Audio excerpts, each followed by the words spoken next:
What if I told you that most men are not defeated by their enemies, but by the words that leave their own mouths? Not by fate, not by bad luck, not even by lack of intelligence, but by invisible habits of speech that quietly drain their strength, erode their confidence, and chain them to a life of frustration.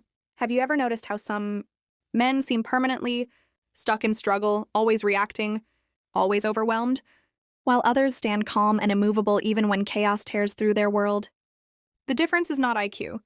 The difference is wisdom. Stoic philosophy reveals that there are 7 deadly phrases, subtle verbal warning signs that expose a fragile mindset and an undisciplined spirit. The moment these expressions become part of your daily language, you begin sabotaging your own power without realizing it. Today, we drag these silent destroyers into the light and replace them with truths that cannot be shaken. If you are ready to step off the path of the fool and walk the road of the wise, subscribe now, because what you are about to hear may permanently change the way you see yourself. Let the transformation begin. The first and clearest mark of a foolish man is his refusal to accept ownership. When an unwise man, and understand, we are speaking of philosophical weakness, not simple ignorance, encounters difficulty, his instinct is immediate and predictable. He looks outward. It's not my fault. The economy is terrible. My boss is unfair. My partner makes everything harder. And just like that, he crowns himself the victim of his own story. The moment a man blames the world, he confesses that the world controls him. He willingly hands over the keys to his peace, his direction, and his happiness to strangers and shifting circumstances. The Stoic understands something radically different. Blame is wasted mental energy. Epictetus, the slave who rose to become one of history's greatest philosophers, taught that life separates itself into only 2 categories: what you control and what you do not. The foolish man obsessively tries to command the external while neglecting the internal. The wise man releases the external and masters himself.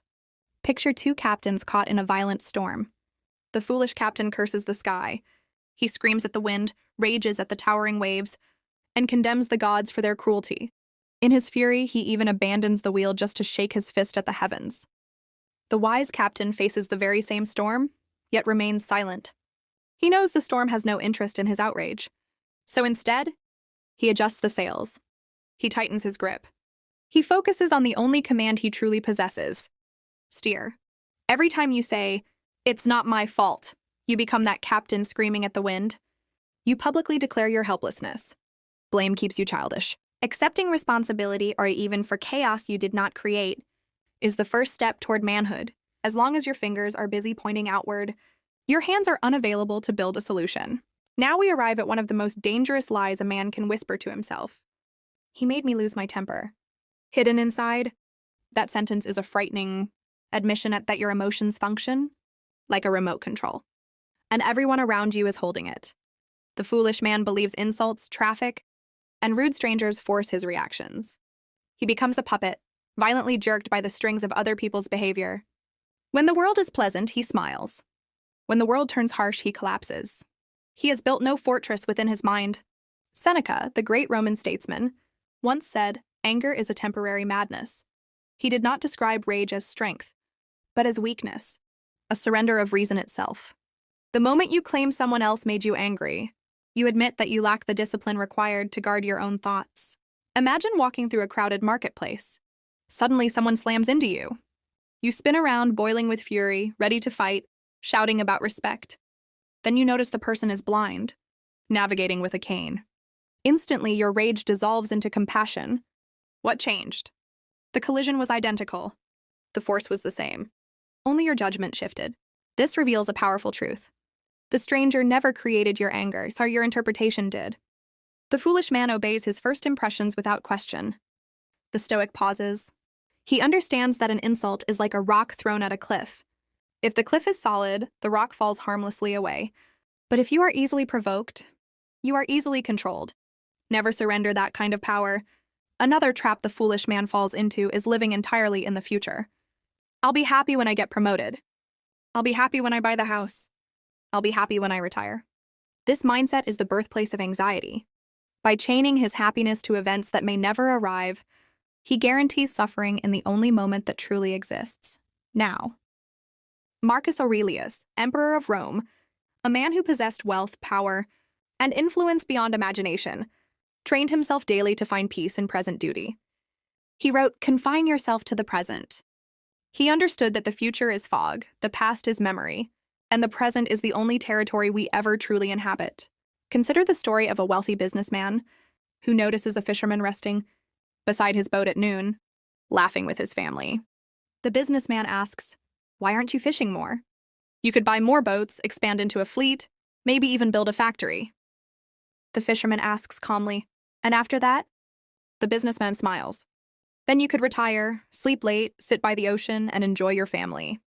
The fisherman grins and replies, "Sir, what do you think I am doing right now?" The foolish man runs endlessly on a treadmill, chasing a horizon that retreats with every step. He postpones living until age steals his ability to enjoy it. Stoicism does not reject ambition. It demands ambitious action without desperate attachment to outcomes. If you cannot experience peace with who you are today, no fortune will deliver it tomorrow. You will simply become a rich, miserable man. Stop waiting to live. Then comes the cry of the man who secretly believes the universe owes him comfort. When tragedy strikes, money disappears. Health declines and the foolish man feels personally targeted. "Why me? I'm a good person. This isn't fair." He fights reality itself. And that resistance transforms unavoidable pain into optional misery. The Stoics practiced a powerful idea known as amor fati, the love of fate. Not mere tolerance, but wholehearted acceptance. To the Stoic, every obstacle is not blocking the path. It is the path. Imagine you are a wrestler. If your coach pairs you with fragile opponents, you learn nothing. But if you face a giant, a champion who throws you across the mat, you struggle, sweat, bleed, and grow stronger. The foolish man complains, "Why does the coach hate me?" The wise man understands, "The coach is shaping me into a champion." Life is that coach. Every time you ask, "Why is this happening to me?" you reject the training. You secretly wish for ease, yet ease breeds decay. Marcus Aurelius even thanked the gods for hardship because it allowed him to test his virtue. When a fire burns, everything fed into it becomes fuel. The foolish man is extinguished by the wind. The Stoic becomes the fire that grows brighter because of it. Stop asking, "Why me?" Start asking, "What is this here to teach me?" The moment a man believes he already knows everything, his growth ends. I know that already. Those 4 words are the tombstone of intelligence. The foolish man shields his ego by pretending expertise. He listens only to reply, never to understand. New ideas feel threatening rather than enriching. He becomes rigid, like a dry twig destined to snap. Epictetus once dismissed arrogant students with a simple truth. It is impossible for a man to learn what he thinks he already knows. If your cup is full, nothing more can enter. A Zen story mirrors this perfectly. A scholar visited a master seeking wisdom. As tea was poured, the master filled the cup and continued pouring. Tea spilled over. "Stop, it's full!" the scholar shouted. The master replied calmly, "Like this cup? You are overflowing with your own opinions. How can wisdom enter unless you first empty yourself?" The foolish man guards his ignorance, terrified of being wrong. The Stoic embraces the posture of a lifelong student. He accepts temporary embarrassment for the sake of lasting wisdom. He asks questions. He admits error. He understands that true intelligence begins with recognizing how vast the unknown truly is. Then comes the modern badge of avoidance. "I'm too busy. I don't have time." The foolish man wears busyness like a medal. He confuses frantic motion with meaningful progress. But most often, "I don't have time" is simply a disguised confession. It is not a priority. He can scroll endlessly for hours, yet claims 10 minutes for reflection is impossible. Seneca addressed this directly and on the shortness of life, concluding that life is long enough if used wisely. Men guard their money fiercely, yet allow others to steal their time without resistance. Hours vanish into pointless arguments. Days dissolve into trivial entertainment. Years disappear inside careers they secretly hate. Imagine owning a bank account that deposits $400 every morning, but erases whatever remains unused at night. You could not save it. You would spend every cent. That account is your life. Each day grants you 86,400 seconds. The foolish man lets them leak away through distraction. The Stoic treats time as sacred currency. He eliminates the non-essential without mercy. He declines the merely good so he can pursue the truly great. When a man claims he lacks time to improve himself, he is essentially saying he is too busy driving to stop for fuel. Eventually, he will stall. Do not become the man who reaches his final breath realizing he was endlessly occupied, but never truly alive. Now we arrive at the ultimate prison. The foolish man performs his life before an audience that is barely watching. He buys what he does not need with money he does not possess, all to impress people he does not even like. Judgment terrifies him. So he edits his thoughts, suppresses his nature, and chases validation from the crowd. He becomes enslaved by opinion. Marcus Aurelius once wondered how a man could love himself more than anyone else, yet value others' opinions above his own. Think of an actor on stage. If he spends the entire performance glancing at the audience for applause, he will forget his lines, stumble across the set, and sabotage the play. To perform well, he must focus on the craft, on the truth of the scene, not the clapping. The foolish man is that distracted actor. He changes himself like a chameleon just to belong. The Stoic stands firm. He values conscience over reputation. He knows fame is noise. Reputation is merely what people think you are. Character is what you actually are. Seek approval, and you hand others the weapon that can destroy you with a single criticism. Break the chains. Let them think whatever they wish. You have a life to live? These 7 phrases, blaming others, surrendering to anger, delaying happiness, resisting fate, pretending knowledge, wasting time, and fearing opinion, are the walls of a prison you built yourself. But the door has never been locked. You can walk out whenever you choose. Stoicism is not about suppressing emotion.